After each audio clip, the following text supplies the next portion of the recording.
C'est ici, à cet endroit même, que le défunt Al-Iziri a été interpellé le 9 juin 2009 par une patrouille de la police nationale du commissariat d'Argenteuil.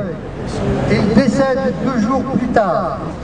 Au départ, le parquet de Pontoise a attribué sa mort à une hypertrophie cardiaque, je cite.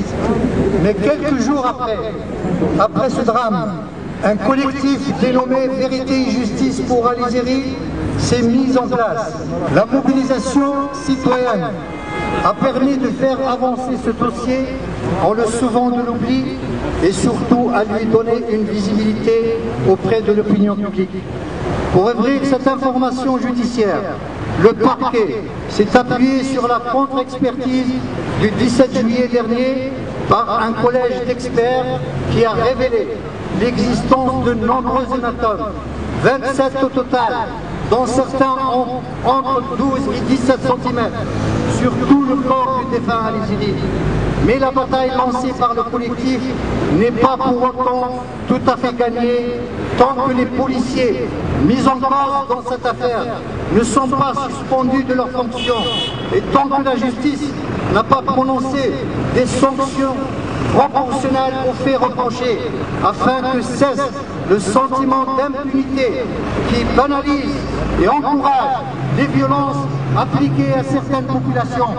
Il y a dans ces lenteurs de la justice à traiter rapidement le dossier d'Al-Iziri quelque chose de sidérant, tout comme l'était d'ailleurs le fait d'avoir gardé son corps à la maison funéraire pendant 3 mois et pour lequel la famille est ensuite acquittée d'une facture de près de 5 000 €.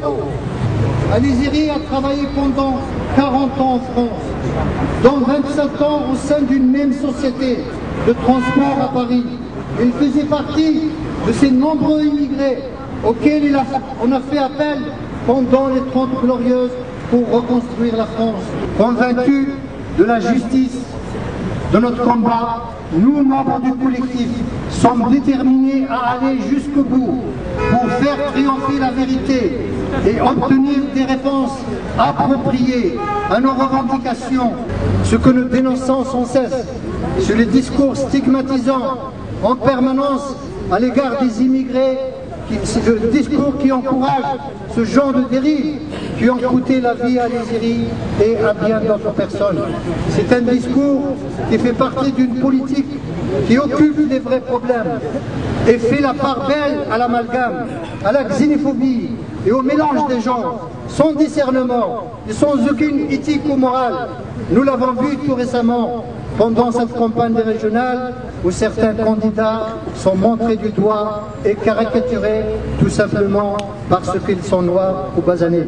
Nous allons procéder à la pose symbolique d'une plaque commémorative en hommage au défunt Al-Iziri.